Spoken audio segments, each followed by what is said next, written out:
like how you dealt with the big heap of current affairs, because newspaper is one thing which I must suggest everyone that you should not miss even after becoming an IS. For me to add what Muskan said, the schemes question, the Vikaspedia, I find it very relevant in that everything is given at one point, so people can use it when you, as she said, about health, education. So that is a very good website, so that can be used. For current affairs, which you said, I am an ardent reader of Hindu. Nothing can ever replace it.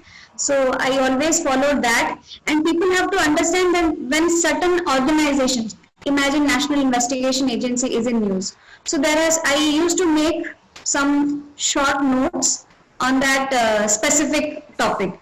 Then second is there are many websites I used to follow on internet where prelims related current affairs was there. So half an hour daily I used to follow any such website.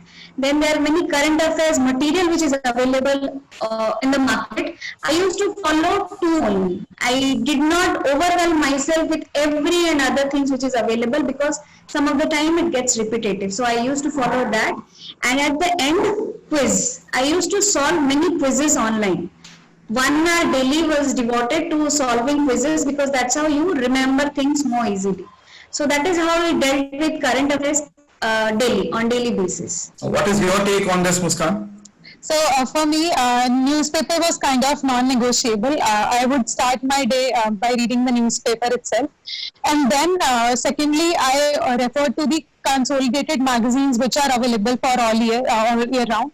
So I revised them thoroughly before appearing in prelims as well as mains. And thirdly, I solved daily quizzes which are available. Like there are these short quizzes having like 10 to 12 questions daily. So that would help me in revising current affairs on a daily basis. That was my strategy. I kept my resources for current affairs really limited. I relied on revision, like revising again and again. Yeah, I think this is a very good advice to all the listeners who are preparing for UPSC, because I have seen many aspirants, they are hunting for material, searching for many materials or many websites or many newspaper, and at the end of the day cannot revise it. So multiple revision is one key that both of our toppers said.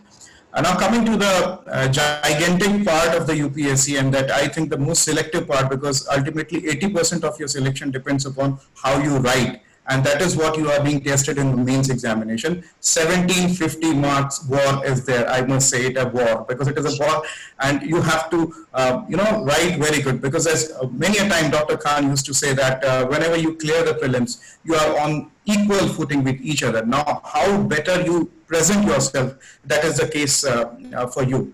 So I would ask you, like, what kind of ingredients are required for an answer, good answer?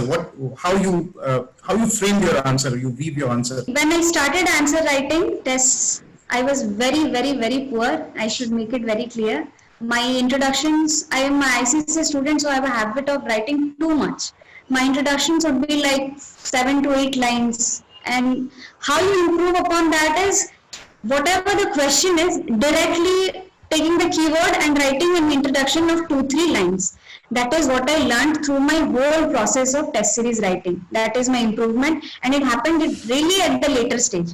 That helped. Second is, I wrote in points. I am a person who writes in bullet points. I do not write in paragraphs, so it depends who is comfortable in what. So for me, the bullet points worked because it made it very legible, and I could put in many dimensions. Second is drawing diagrams, first, as if I talk about some schemes on women. So I used to draw a diagram which would make it easier.